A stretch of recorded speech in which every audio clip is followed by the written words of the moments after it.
এখন আমরা দেখতে যাচ্ছি যে টপিকটা সেটা হচ্ছে সমস্থিতির ধারণা। আচ্ছা, সমস্থিতি মানে কি? মানে আইসোস্টেসি। এটা আসলে আমাদের ক্লাস 11-এর জিওগ্রাফি বইয়ের প্রাকৃতিক ভূগোলের নীতিসমূহ যে চ্যাপ্টারটি রয়েছে তারই একটি ছোট্ট অংশ। তাহলে আজকে আমরা যে আলোচনা করছি সেই টপিকটা হচ্ছে কি আইসোস্টেসি বা বাংলায় বললে সমস্থিতি। চলো তাহলে শুরু করা যাক। আচ্ছা, আমরা এই অধ্যায়টা পড়ার পরে যে সমস্ত বিষয় সম্পর্কে আমাদের পরিষ্কার ধারণা হয়ে যাবে সেই সমস্ত বিষয়গুলি হচ্ছে, প্রথমে হচ্ছে আমাদের সমস্থিতির ধারণা এবং সংজ্ঞা নিয়ে একটু আমাদের বেশ ভালো আমরা জানতে পারবো। তারপরেই আমরা জানতে পারবো সেই বিষয়টি আসলে এটির অর্থ কি বা এর উৎপত্তিটা কি করে হলো, এটা জানতে পারবো। স্যার জর্জ এইরি এবং হেনরি প্র্যাট এদের সমস্থিতি মতবাদ দুটো সম্পর্কে জানতে পারবো। এছাড়া সাথে জানতে পারবো আমরা অভিকর্ষীয় অসঙ্গতি বা তত্ত্বীয় যে অভিকর্ষ সেটা সম্পর্কে জানতে পারবো, মুক্ত বায়ুর অভিকর্ষ অসঙ্গতি জানতে পারবো, বুকের অভিকর্ষ অসঙ্গতি সম্পর্কে জানতে পারবো, সীমাটোজেনি সম্পর্কে জানতে পারবো এবং এই যে সমস্থিতি যে তত্ত্বটা রয়েছে তার সপক্ষে কিছু প্রমাণ সম্পর্কেও আমরা বেশ কিছু জিনিস জানতে পারবো। তাহলে আমরা একেবারে শুরুর পথে, সেটা হচ্ছে যে সমস্থিতির ধারণা এবং সংজ্ঞা। তাহলে চলো তাহলে দেখি, তাহলে সমস্থিতি কাকে বলে আমরা প্রথমে একটু ভালোভাবে বুঝে নিই। সমস্থিতি কাকে বলে? যে আমাদের পৃথিবীতে যে পাহাড়, মালভূমি, সমভূমি রয়েছে, দেখো কোনো একটা উঁচু, আবার কোনোটা একটু নিচু, আবার কোনোটা সমতল। তাহলে এই যে পাহাড়, মালভূমি আর সমভূমি, তারা পরস্পরের সঙ্গে কিন্তু একটা ভারসাম্য বজায় রেখে অবস্থান করছে। তোমরা এখানেই দেখতে পারো, এই যে এখানে পাহাড় রয়েছে, এখানে সমুদ্র রয়েছে, তাই না? এখানে মালভূমি রয়েছে, এখানে সমভূমি রয়েছে। তাহলে প্রত্যেকটা অংশ আরেকটা অংশের সঙ্গে ভারসাম্য বজায় রেখে অবস্থান করছে, না হলে পরে কিন্তু এটা টিকতো না। এই যে প্রত্যেকটা ভূপ্রকৃতির প্রত্যেকটা অংশ অন্য অংশের সাথে যে ভারসাম্য বজায় রেখে অবস্থান করছে তাকেই বলা হয় সমস্থিতি। ঠিক আছে, চলো এখানে দেখা যাক যেটা বলেছে সেটা হলো কি, যে ভূপৃষ্ঠের ভূমিরূপগুলো এলোমেলো নয়, নির্দিষ্ট নিয়ম মেনে স্থিতিশীল থাকে। ভূ অভ্যন্তরের পদার্থের ওপর এই ভূমিরূপগুলি ভারসাম্য বজায় রেখে ভেসে থাকে। ভারসাম্য বিঘ্নিত হলে ভূমিকম্প, অগ্ন্যুৎপাত প্রভৃতি ভূগাঠনিক প্রক্রিয়া সক্রিয় হয়। ভূপৃষ্ঠে এই ভারসাম্য অবস্থায় রাখার ঘটনাকেই সমস্থিতি বলা হয়। তাহলে আমি যেটা বললাম কি, না পাহাড়, মালভূমি, সমভূমি এরা যে একটা পারস্পরিক ভারসাম্য বজায় রেখে অবস্থান করছে তাকেই কিন্তু বলা হয়, তাকে কি বলা হয়? সমস্থিতি বলা হয়। ঠিক আছে, আমি একটু মুছে দিই এগুলো, তাহলে পরে আমাদের পড়াতে সুবিধা হবে। আচ্ছা, এবারে চলে আসি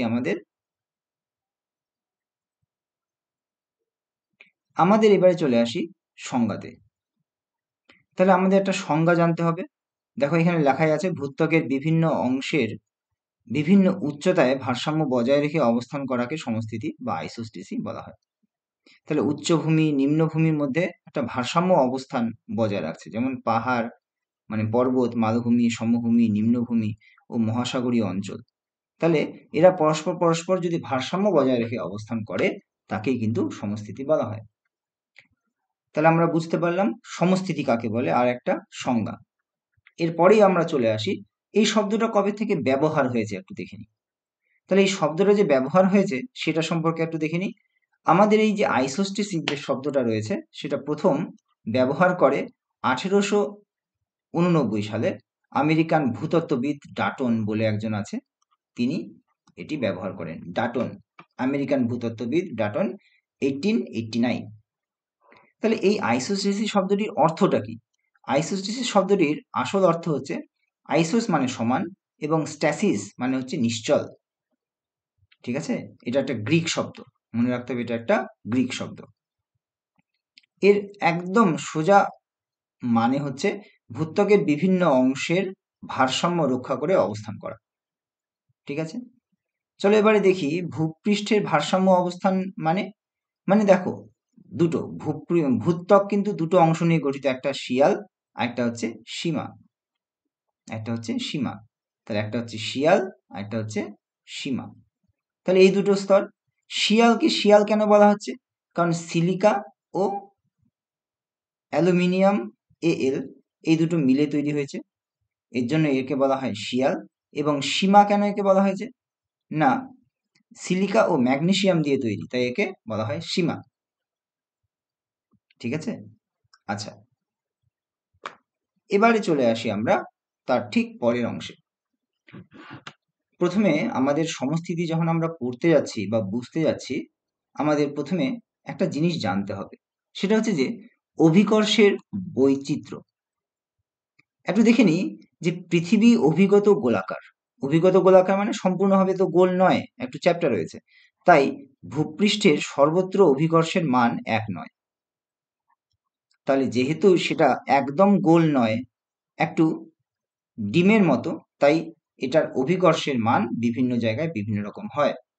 এবারে তোমরা অনেকেই বলতে পারো যে অভিকর্ষ কাকে বলা হয়? অভিকর্ষ কাকে বলা হয় যখন, দেখো এখানে ছেলেটি বল যখন উপরে ছুটছে, পৃথিবী কিন্তু নিচের দিকে টানছে, একটা নির্দিষ্ট সময় পরে পৃথিবী নিজের দিকে বলটাকে নিয়ে আসলো।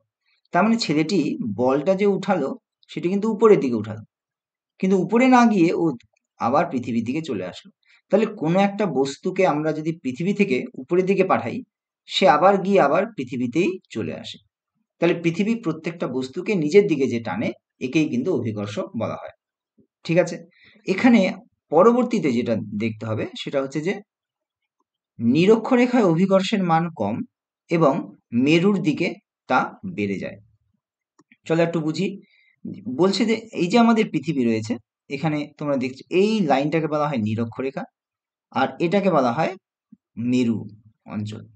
তাহলে পরে নিরক্ষরেখাতে কিন্তু অভিকর্ষের মানটা কম, এবং যতই আমরা মেরুর দিকে যাব ততই অভিকর্ষের মান বাড়তে থাকে। ঠিক আছে, এবারে আরেকটা জিনিস বলছে, শুধু তাই নয়, উচ্চতার সাথে অভিকর্ষের মান কমে, কারণ ভূকেন্দ্র থেকে দূরত্ব বাড়ে। এবারে দেখাও, যদি আমাদের এটা যদি কেন্দ্র হয়, ভূমিকম্পের পৃথিবীর কেন্দ্র হয়, তাহলে এখান থেকে এখানে যতটা অভিকর্ষের মান হবে, সেটা কিন্তু এই যে পার্বত্য অঞ্চলে এই জায়গাতে কিন্তু অভিকর্ষের মানটা বেশি হবে। কারণ কি? কারণ এখান থেকে এটার দূরত্ব অনেকটা বেশি, এখান থেকে এটার দূরত্ব কম। দেখতে পাচ্ছ? তাহলে পরে দূরত্ব যেহেতু বেশি, ওর জন্য পর্বতের চূড়াতে অভিকর্ষের মানটা কম। ঠিক আছে, আর ভূপৃষ্ঠ অভিকর্ষের মানটা সেই তুলনায় বেশি হবে। এছাড়া শুধু সেটাই নয়, শিলার ঘনত্বের উপরও নির্ভর করে। ঠিক আছে, অভিকর্ষের তারতম্য। তাহলে আমরা কি কি দেখলাম? এক, নিরক্ষরেখা বা মেরুর দিকে কম বেশি হবে, আবার উচ্চতা অনুযায়ী হবে, এবং শিলার ঘনত্বের উপরও নির্ভর করবে অভিকর্ষের মান। এবারে চলে আসি, এটি প্রথম যে অনুভব করেছিল সেটি হচ্ছে বুগে। বুগে বলে এখানে তোমরা দেখতে পাচ্ছ, বুগে বলে একজন ব্যক্তি রয়েছে, এই যে পেরিয়ার বুগে।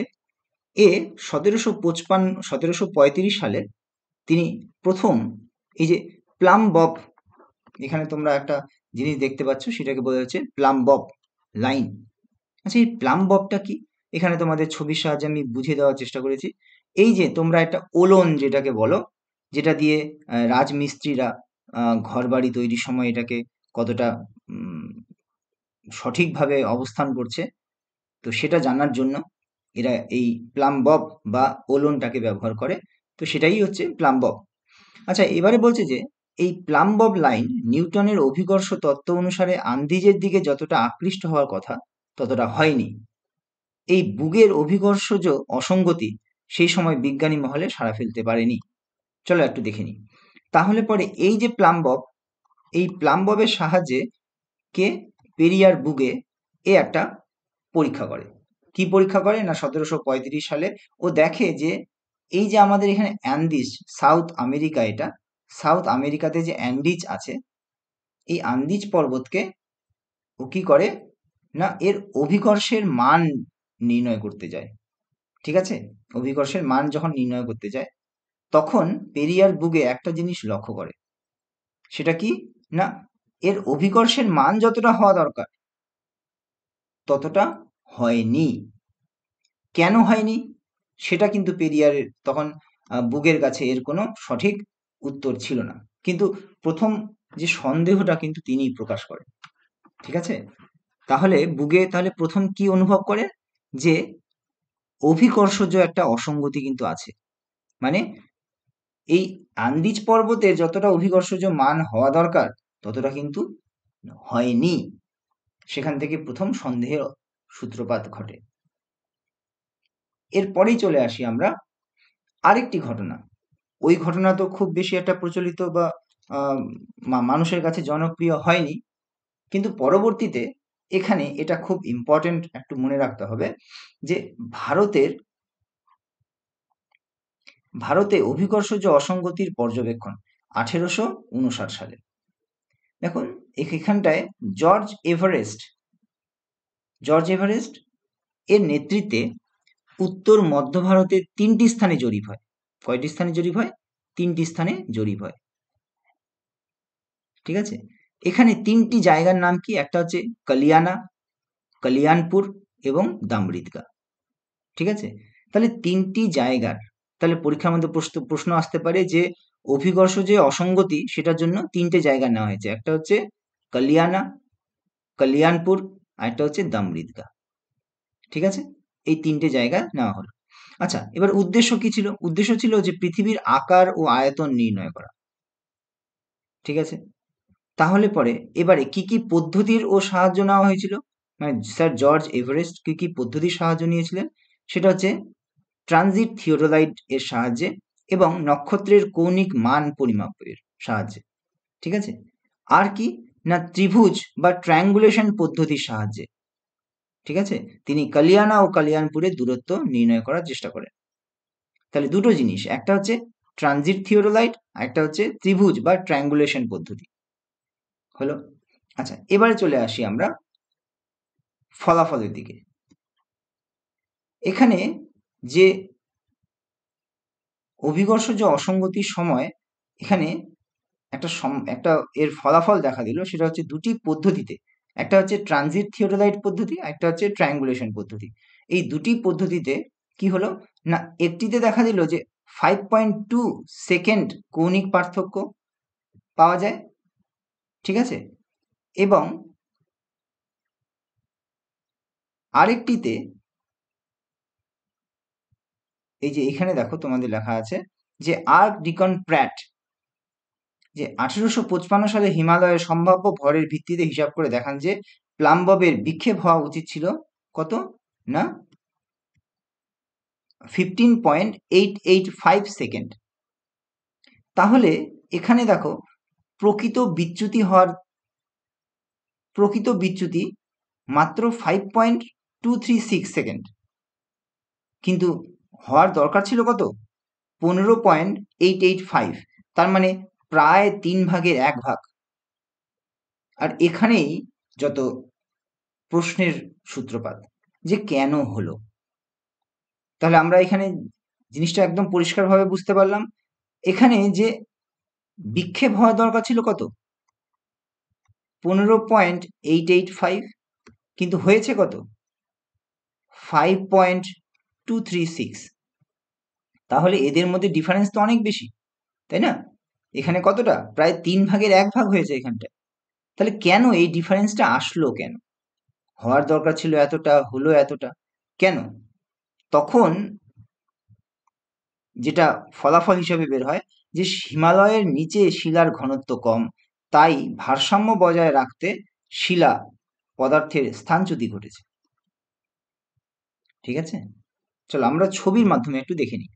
এখানে এই যে ট্রানজিট থিওডোলাইট যে বলা হয়েছে, এটা হচ্ছে ট্রানজিট থিওডোলাইট, এইভাবে গণনা করা হয়।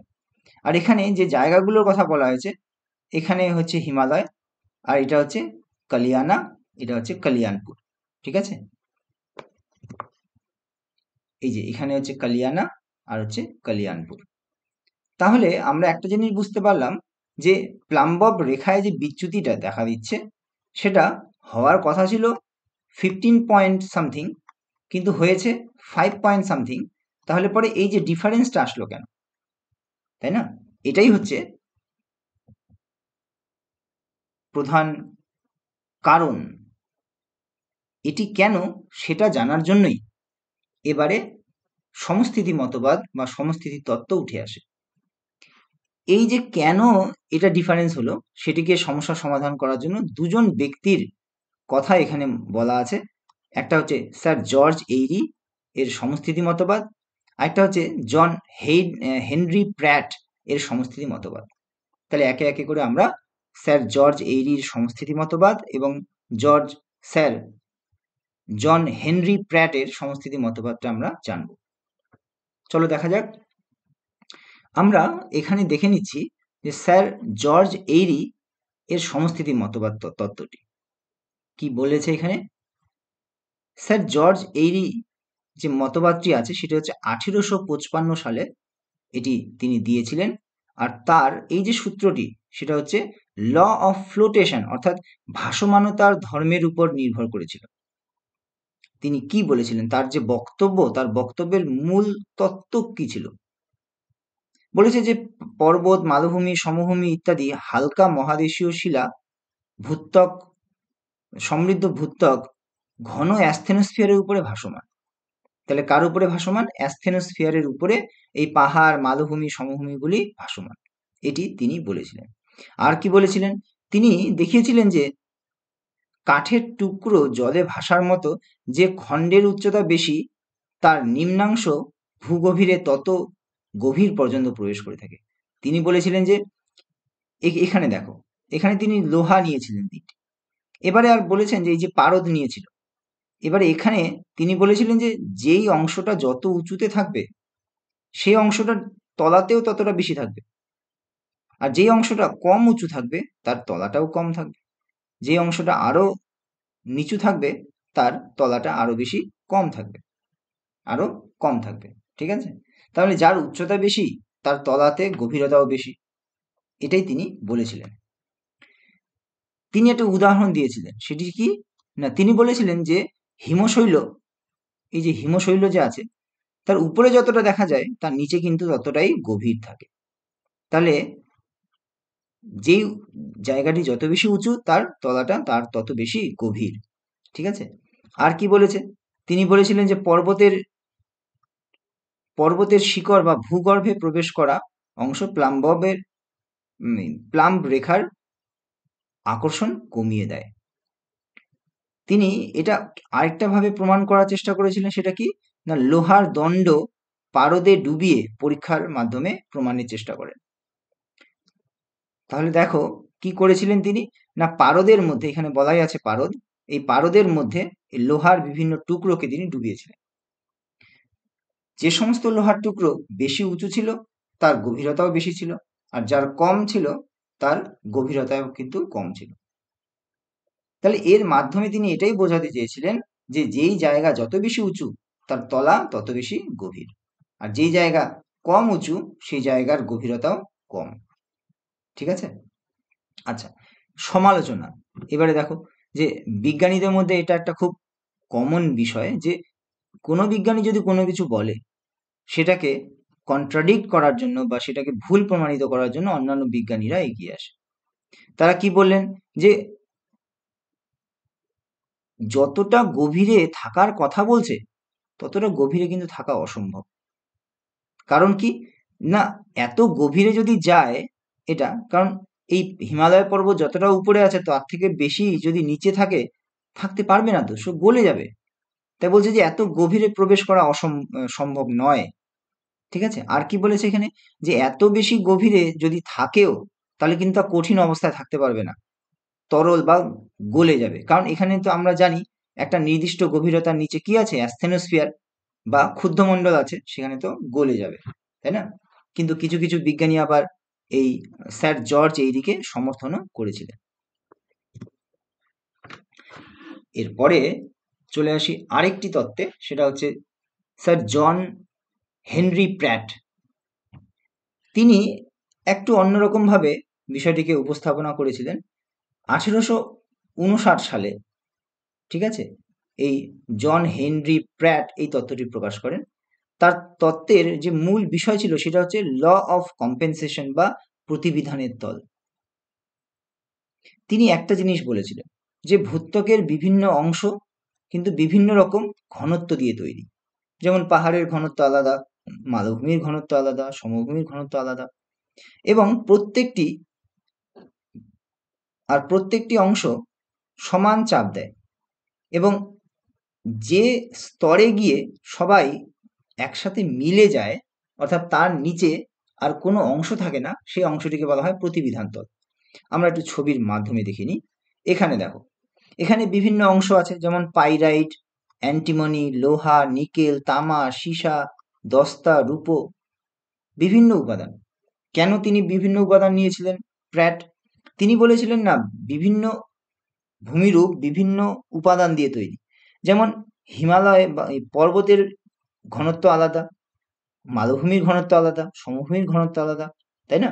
তাহলে পরে বিভিন্ন ঘনত্ব যেহেতু আলাদা, সেহেতু আমরা বিভিন্ন উপাদান আমরা নেব।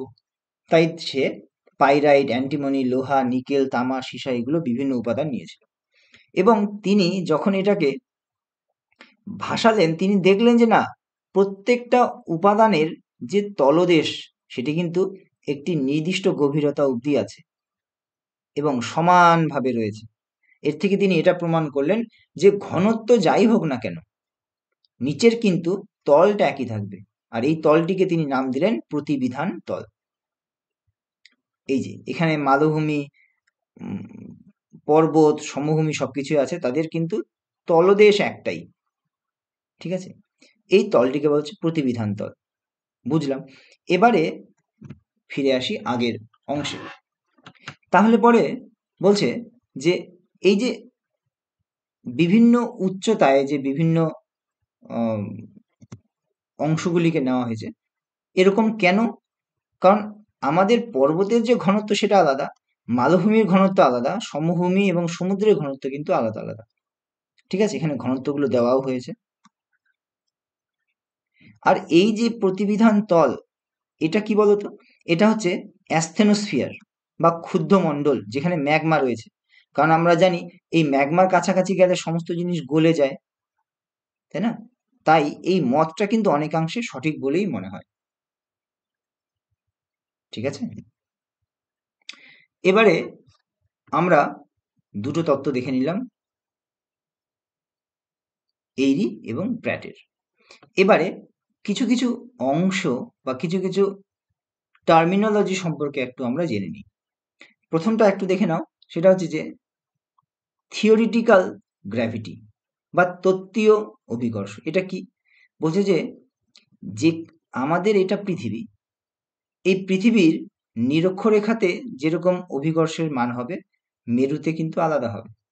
তাহলে প্রত্যেকটা অক্ষাংশে 10 ডিগ্রি অক্ষাংশ, 20 ডিগ্রি অক্ষাংশ, এভাবে কিন্তু অক্ষাংশের অনুযায়ী গ্র্যাভিটেশনাল অ্যাট্রাকশন এটা কি হবে না, বাড়তে থাকবে। ঠিক আছে, তো এই যে যেই পরিমাণ, একটা তো নির্দিষ্টভাবে লেখা থাকে যে নিরক্ষরেখাতে এত হবে, তারপর 10 ডিগ্রিতে এত হবে, 20 ডিগ্রিতে এত হবে, 90 ডিগ্রিতে এত হবে। তো যেটা রয়েছে, যেটা ক্যালকুলেশনের মধ্য দিয়ে যেটা আমরা জানতে পারি, যেটা ফিক্সড, সেটা হচ্ছে তত্ত্বীয় অভিকর্ষ। তাহলে এখানে সংজ্ঞাও দেওয়া আছে যে অক্ষাংশের ভিত্তিতে নির্ণীত অভিকর্ষকেই তত্ত্বীয় অভিকর্ষ বলে। ঠিক আছে, চলো এবারে নেক্সটে যেটা আছে সেটা হচ্ছে যে অভিকর্ষ অসঙ্গতি বা গ্র্যাভিটি অ্যানোমলি। গ্র্যাভিটি অ্যানোমলি দেখি, এটা তত্ত্বীয় অভিকর্ষ বা প্রকৃত অভিকর্ষের পার্থক্যকে অভিকর্ষ অসঙ্গতি বলা হয়। তাহলে অভিকর্ষ অসঙ্গতি কি? মনে করো আমরা একটু আগেই দেখলাম যে নিরক্ষরেখাতে যত হওয়ার দরকার ছিল, এর 10 ডিগ্রিতে, এটা আমি যদি 10 ডিগ্রি ধরি, তাহলে 10 ডিগ্রিতে যত হওয়া দরকার ছিল 20 ডিগ্রিতে যত হওয়া দরকার ছিল। এবারে এটা তো গেল থিওরিটিক্যাল গ্র্যাভিটি, কিন্তু প্র্যাকটিক্যালি আমি যদি দেখি, ধরো কথার কথা আমি একটা অ্যাজাম্পশন করে নিলাম যে 10 ডিগ্রিতে হওয়ার কথা ছিল 5, 20 ডিগ্রিতে হওয়ার কথা ছিল 6, কিন্তু বাস্তবে দেখা গেল, বাস্তবে যখন আমরা পরীক্ষা করে দেখলাম যে এটা 5 হয়নি, এটা 4.5 হয়েছে, এটা 6 হয়নি, এটা 5.5 হয়েছে। তার মানে হওয়ার দরকার ছিল 6, কিন্তু বাস্তবে যখন পরীক্ষা করে দেখলাম হচ্ছে 5.5। 10 ডিগ্রিতে যেখানে 5 হওয়ার কথা ছিল সেখানে হয়েছে 4.5। আমি কিন্তু এটা বোঝানোর সুবিধার জন্য বললাম। তাহলে পরে এই যে ডিফারেন্সটা আসছে এটাকেই কিন্তু বলা হচ্ছে গ্র্যাভিটি অ্যানোমালি।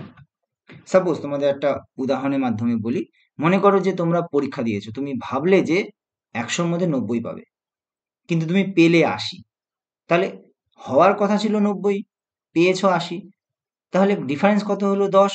এটাই হচ্ছে কিন্তু গ্র্যাভিটি অ্যানোমালি। ক্লিয়ার? চলো একটু মুছে দিই এগুলোকে।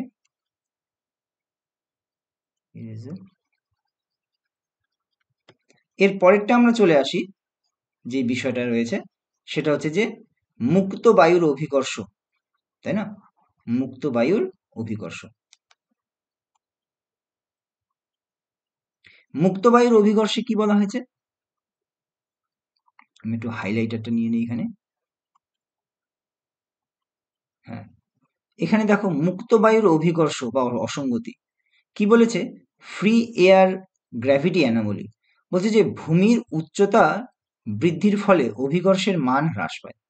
তার মানে যত উঁচু উঠবে তত অভিকর্ষের মানটা কমবে, তাই না? আচ্ছা, উচ্চতার কারণে অভিকর্ষের মান কমার পরিমাণ সংশোধন করা হলে তাকে মুক্ত বায়ুর অভিকর্ষ অসঙ্গতি বলা হয়।